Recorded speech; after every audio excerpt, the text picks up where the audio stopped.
Welcome back to Robinson's Auto Tools and Time.com. Thanks for tuning in. In part one, we installed the VVT limiter in preparation to installing this Brian Tooley Chuck Norris camshaft into this 5.7 Hemi. And now let's move on to part two. Now that we have everything prepped, the engine is clean, ready for assembly. Cam phasers all put together. It's got the correct limiter installed for this cam. It's going to look like it's already pre-lubed for you.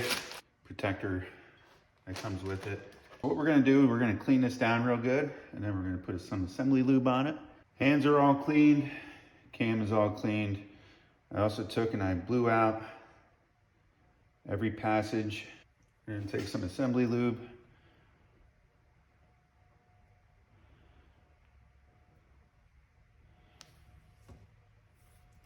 I'm going to rub this in like I own it. Remember guys, treat it like it's your own. Lube her up real good. Don't stick her in any dirty places. Make sure she's clean. Alrighty, here we go. Slow and steady.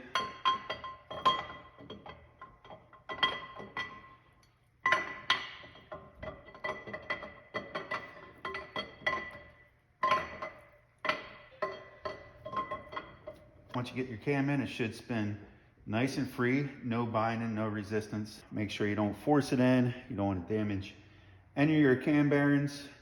If it helps, give you a little bit of extra leverage. Sometimes you put a bolt in the center here just to help you along. All right, then we're gonna reinstall our cover. We got a little bit of Loctite on our bolt head.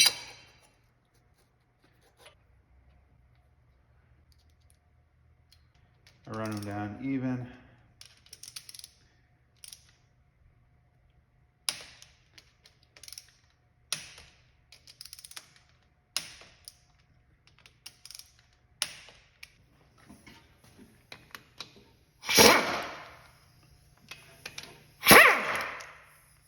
For this vehicle, we chose to use the Gen3-750S timing set. She'll come with a new timing chain, which is over on the box, a new crank sprocket, a new guide, and a new tensioner preloaded. This sprocket will simply slide off. Make sure everything looks good. You'll find she's a pretty good snug slip fit compared to the other one. What I do, I take this old one, and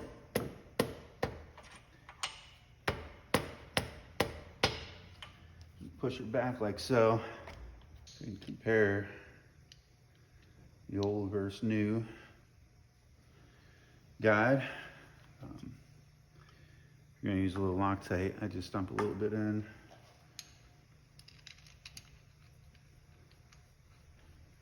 Clean all your bolts, clean out your holes, everything I showed in the earlier videos.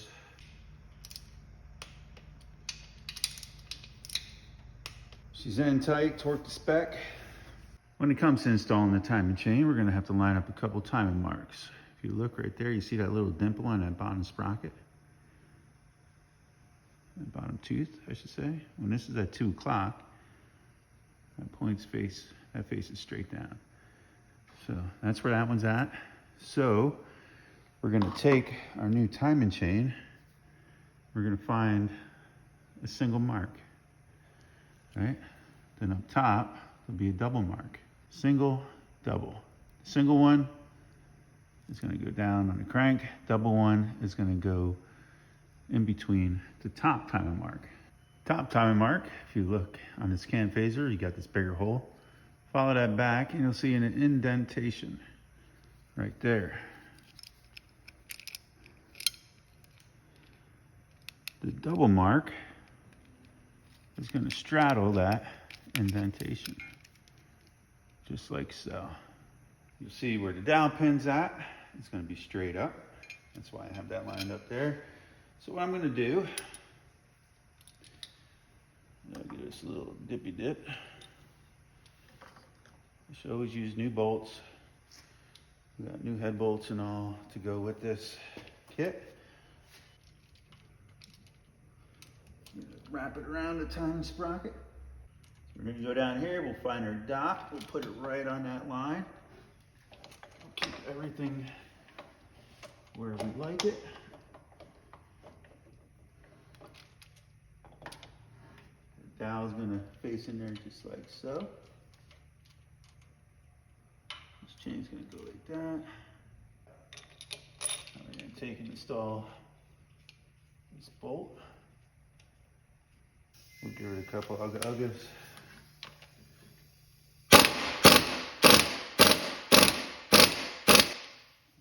Make sure your time marks are still lined up. Make sure your chain is still on top and bottom. It might slip off without the tensioner on there. That's okay. I use a little bit of Loctite on these bolts. All right, and torquing the spec.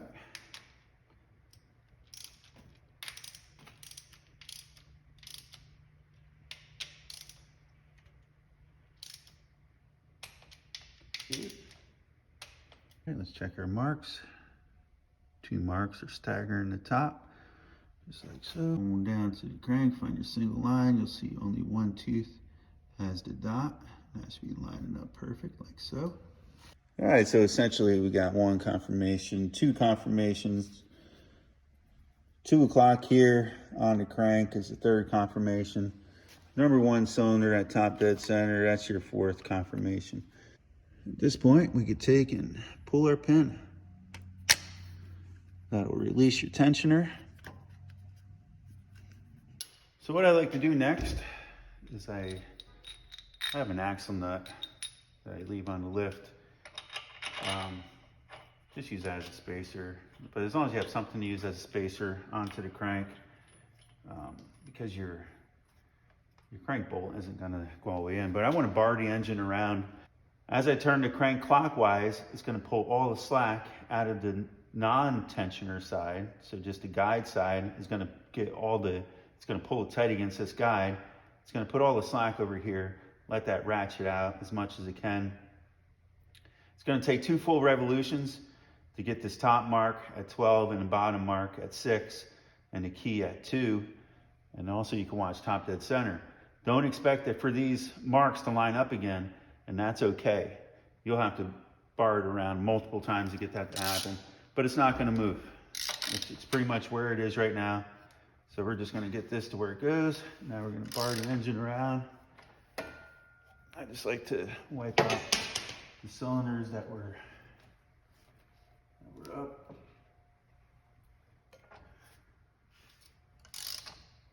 As I go, clean out where they were sitting. Using a clean rag, of course.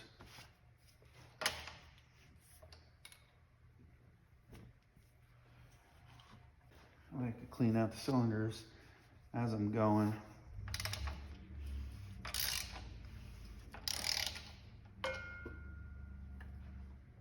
There's always some that you can't wipe out or get out that seep past the rings a little bit. I just do it for my own sanity. At this point, I'm just gonna bar it around. Right here, if you look, we're back up at 12. So as long as this one is up top, you're always at top dead center. But what can happen is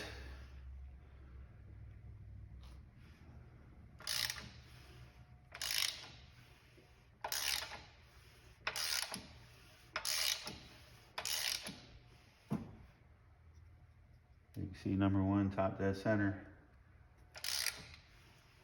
What can happen sometimes is I can take and I can line this bottom mark up. Okay. Right there, the bottom mark's at 6, but you can see we're 180 degrees out here. And here's our mark coming back around. But now on this time, on the 2nd revolution,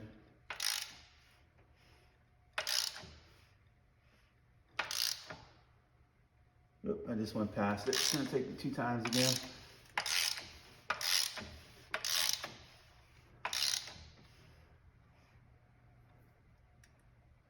All right, we're coming around, bam.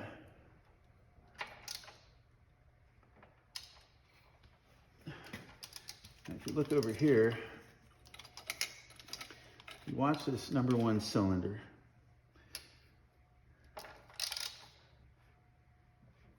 See how she's coming up? Watch it, see how number 1's coming up? Coming up, coming up. Now, I just felt it. It's right there's number 1, top dead center. One extra little tech tip. Instead of barring it around, if you really want to double check your timing marks, run it up on top dead center like I showed you. This should be at 12 o'clock.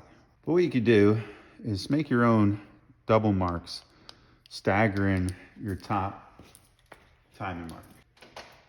So we got this guy here, and we got this guy here. Now what we're gonna do, starting at this pin here, this is gonna be 1, 32, 33, 34, 35, 36 pins away should be your bottom mark. And so remember how you do it. This will be number 1. We gotta go 36 pins. Should line up right next to your other mark. So 1, 2, 3, 4, 5, 6, 7, 36. And we look at our dot. It's right there. So triple confirmation, we're 36 pins away, just in case your OCD gets the best of you. Next, we're going to install this SK017 BTR Gen 3 Hemi 09 and up spring kit. I take and I tap the top side just to break the keepers loose a little bit, because sometimes they could be real stubborn, especially if you're using a mechanical spring compressor like the one I'll be using in this demonstration. I'm only going to show you a couple here just to give you a general idea, because we're going to have to remove these springs. We're replacing the valve seals. You'll see my dad come along here shortly, and he's going to do a little bit of his work on the heads to make sure the valves are seating good. And you'll get to spend some time with my dad. He's an old school engine builder. He's been building engines longer than I've been alive. So there I'm just showing you how there was a lot of oil on the valves. The valve seals were pretty dry on this one. I like to stack everything in the same order I pull out. We're going to put the valves back in the same positions. And so I just stacked the springs and the shims and the keepers. Here I'm showing you how I'm removing the keepers with the spring compressor and a magnet. Pretty straightforward task. We were searching for our air operated spring compressor and couldn't find it, so I had to go back to this mechanical one. But it's not every day that we're getting together and doing this stuff. My dad still lives in upstate New York. I'm in Pennsylvania, so a lot of his stuff is still up that way. There's stock shims underneath each spring. Here you see my dad, he's working his magic. I actually snuck this video in there. He didn't even know I was coming behind him and recording. Cleaning up the exhaust valves. There was some pitting on them that he didn't like, so before he seats them, he wanted to hand work these seats a little bit. And you'll see he's just switching his guide pin over to the next. And he'll just continue his way looking at his stone. And I'm sure he would have been more talkative if he knew I was recording. I don't think I'm giving away any of his trade secrets. This is pretty general stuff. And you can see how good those seats are looking. I guess what we're trying to stress here is just make sure you do it right. Take your time, and you'll be thankful later.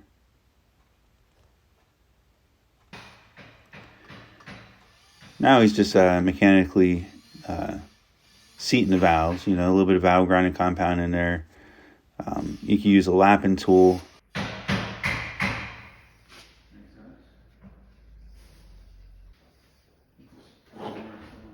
He knows what's going to work and what's not going to work. I'm just taking and pushing the new valve seals onto the valve guides. They push down pretty snug. You'll feel them bottom out.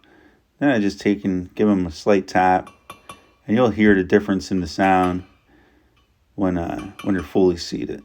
Just go through each one, make sure to tap down even. Take a light once you're all done and look at each seat. Make sure it's seated down flush and even, because this is something you don't want to go back to have to fix later. Seated, 100%.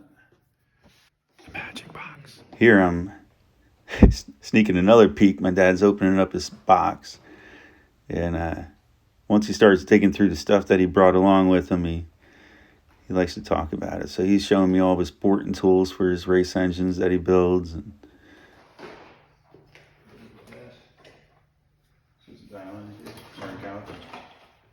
ring compressors, that's been used a few times, huh?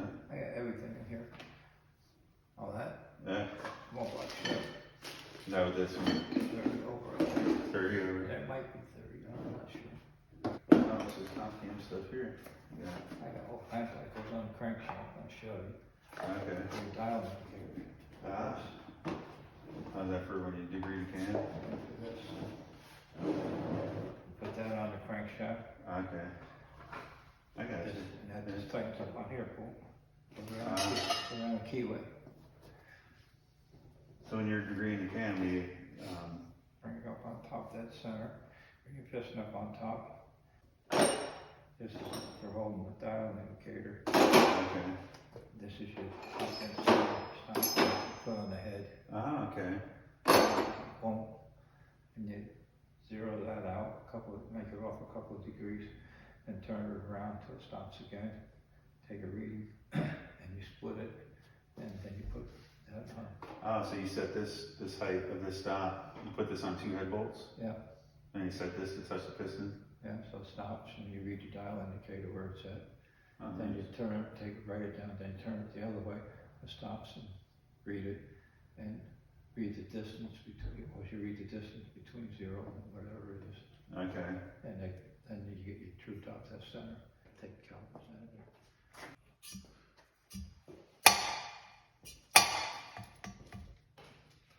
So you take the keeper and put it on there just like you would a towel. Okay. It's on here.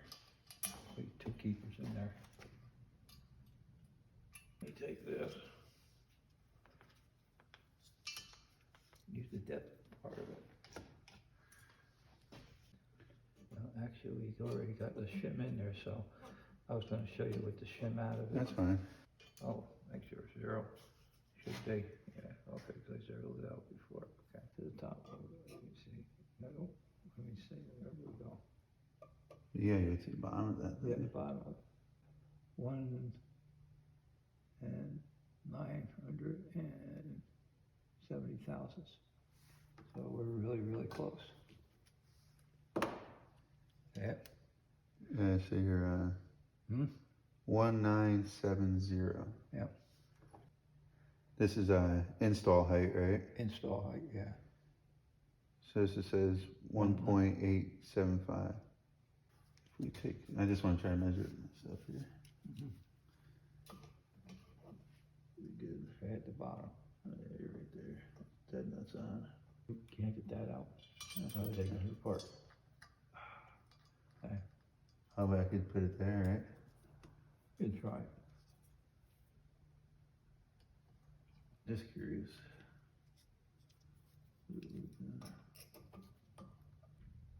2, That'd be 1, 0. Yeah, that's too low, right? Yeah, that's. Oh, right. No, that's not right. How can I end up taller? That'd be taller. Oh, it is taller. Yeah. Yeah. So yeah, you need that shim in there. Yeah. So that confirms that we got to leave the stock shim underneath. Stock shim, yeah, that's why I did. Yeah. Perfect. So I can set these all on now, right? Yeah. Say if someone got one of these kits in, and they come with these springs, put it together just the way it came and left the stock shim out of there, their height would have been. Your spring, your height would be off, and your spring pressure would be off. Your spring pressure would be light. It'd be lighter than what it's supposed to be. Right. So we're as close as we could get it, according to the specs, With these shims. by leaving the shim in there. Yeah. So we're You gonna. can play around and put the thin shim in it. I might even have some, I don't know. I'd But look at you're that. better off. You're allowed a tolerance. Mm-hmm. So. flying, so. Nah, I wish we still had the air one. Yep. Gotta use those two next.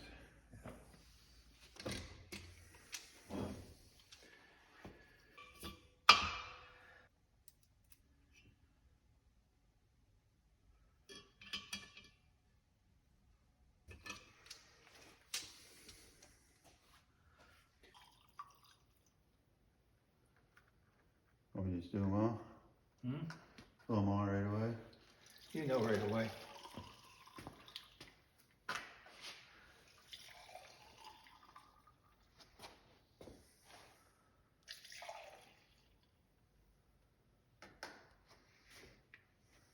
Well, they'll have to take those little tiny piece of dirt under them, they'll leak.